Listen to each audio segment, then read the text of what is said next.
Hey guys, I hope you're all doing well. So I am coming to you with my review on the Anastasia Beverly Hills Subculture eyeshadow palette. So I'm going to give you as much information about the palette as I possibly can and then tell you my thoughts on it. If you see this makeup in another video, I don't know which video is going to go up first. I filmed another review in this makeup. Just so you know. And my lipstick, it looks washed out on my viewfinder. I'll find out when I edit if it is this washed out, but it's not that washed out. It's like a deep fuchsia. It's not this bright pink that it appears on camera, but I felt like I had to defend that.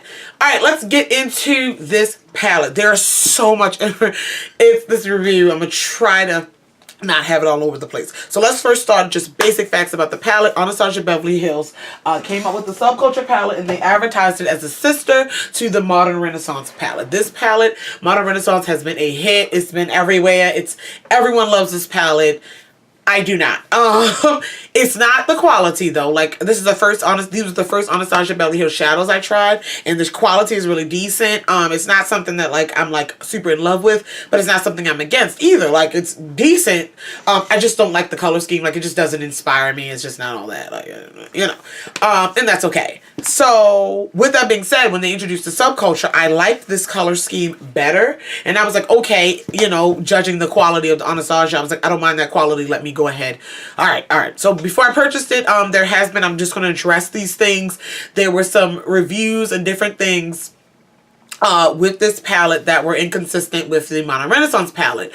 For example, it was reviews, chalkiness, like hitting pan immediately, like dust flying everywhere, and like the shadows oxidizing from various people. It wasn't handled very well by Anastasia's part, with the PR part.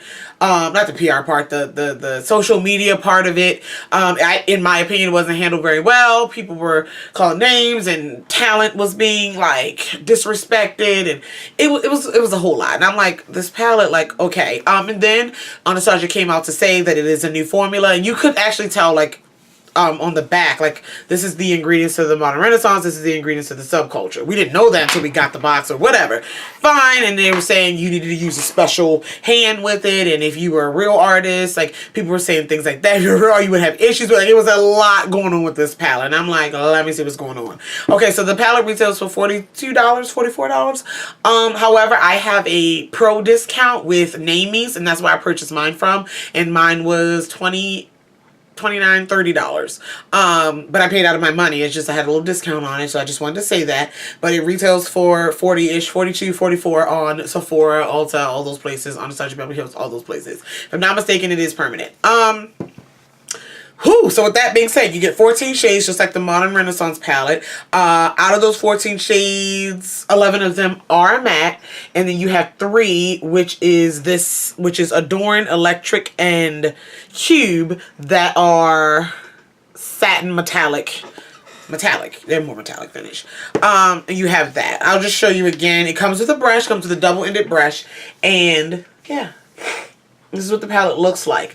If you guys on my channel at all, I had posted a get ready with me with my best friend Jessica, and we were like, it was like a 2-hour long live video, and I was trying this palette out for the first time. I also have a tutorial, will be up before this one. I also have a tutorial using the palette, like an official one, just doing a different look with it, and I've played with it in addition to those 2 times as well. The first time, you'll see, if you watch the live, how I feel about it, my initial thoughts, and after the second time with that tutorial, and then every time after that, my thoughts are kind of the same on it, but they're actually worse. So we're just going to go ahead and I think that's all the pre-information I need to give you. Whew. Okay, so what I like about this palette. The first thing I like is the color scheme. I like this color scheme way better than the Modern Renaissance. I don't know, maybe because the market's already oversaturated with warm and everything, and by the time I got this one, I was like, meh, I don't know. But the green, that deep, this interesting green over here, I don't know. It's unique. It's unique, and I don't know any other palette on the market with that. You got that that burgundy there. It did something. I was like, okay. I was like, okay. So yeah. So I get the palette, and you guys, again, if you watch that live, you'll see like how they applied and different things the first time. So Another thing that I like about it, how they apply to the eye initially. Keyword initially. So, like for example, Axis. Oh my god, this deep. It is absolutely beautiful. And I did like an ombre with this matte green. Oh, it's a beautiful shade. So like picking up, I didn't have an issue swatching on my hand or my finger. I didn't have an issue picking up from the brush to my eye with most of these shades. So that wasn't really a knock. I know some people are having issues picking them up with the brush. I did not have that issue. Even with the fluffier brush, like a brush like this, and then dipping into like the shade I use Roxy in my creaser one, picked it up fine and applied it fine, and they transferred to the eye really well. I did not use any of these shadows with a base. I used my Urban Decay Primer Potion, but not like a white base to make them pop or anything, and they showed up really well. And that is about all I got for what I like about it. Is the shade, the colors. The pigmentation is there, not gonna lie, it's there, and that's pretty much where it ends.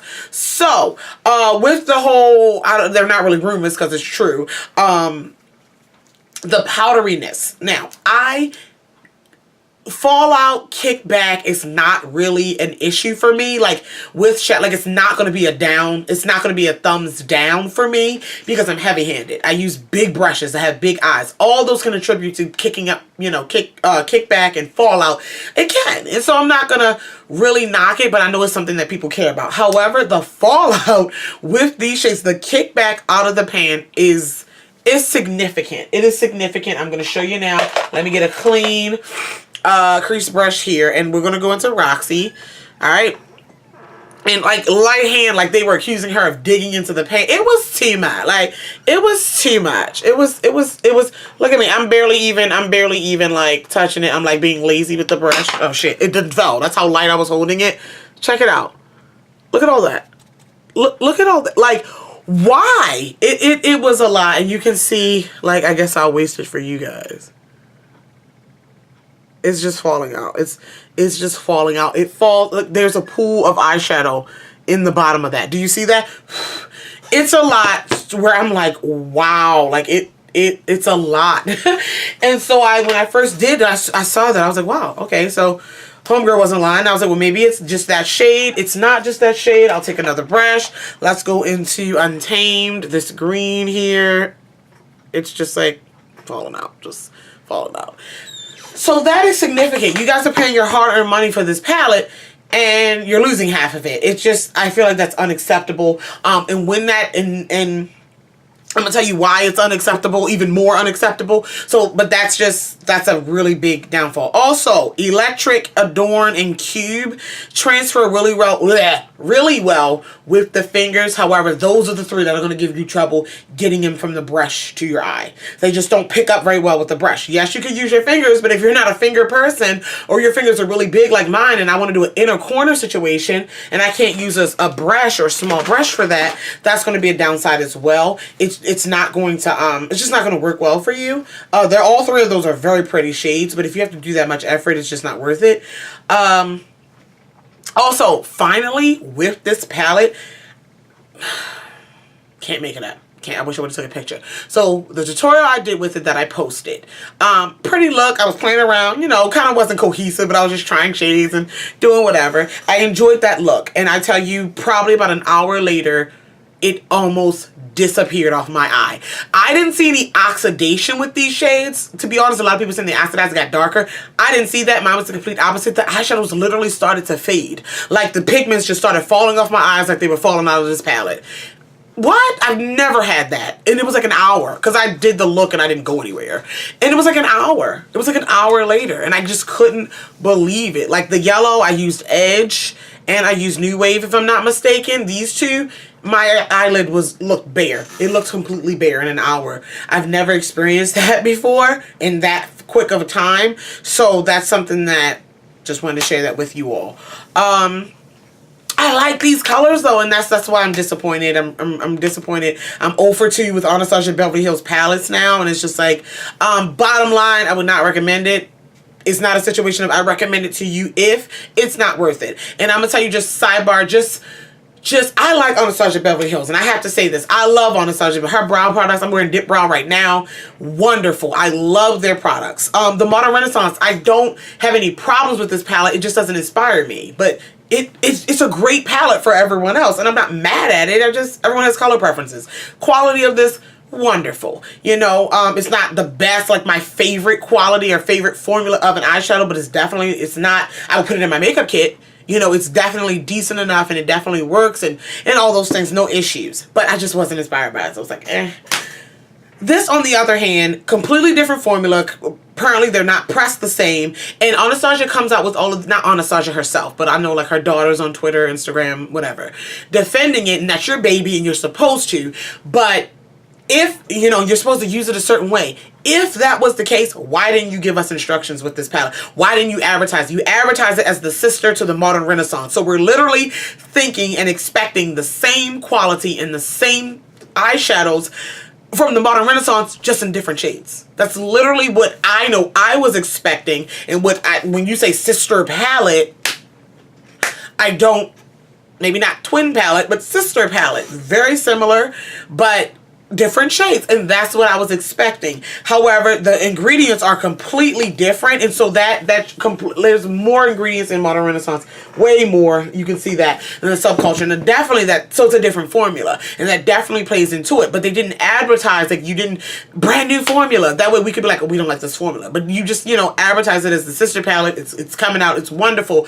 You didn't say we need to use a special brush, or we need to use a light hand, or we need to use this, we need to do this, we need to do that. But once the people started criticizing the palette, that's when all these other things came out. Oh, it's pressed differently. Oh, it's this. Oh, it's that. And I'm just like, if that really was the case, why didn't you tell us that from the beginning? Like, this is a new formula. Like, you know what I'm saying? That's from a professional standpoint, and it really didn't sit well with me, and I'm just like, you know, I'm just like, ugh. So that's what that is. But Mo for 2, I don't recommend it. I do recommend the Modern Renaissance if these colors are your thing, but I don't recommend this one, and that's how I feel about it. If you have any questions, comments, concerns about any of the products mentioned in the video, you can go ahead and leave it down below. I love you all, and I'll talk to you guys in the next video. Bye.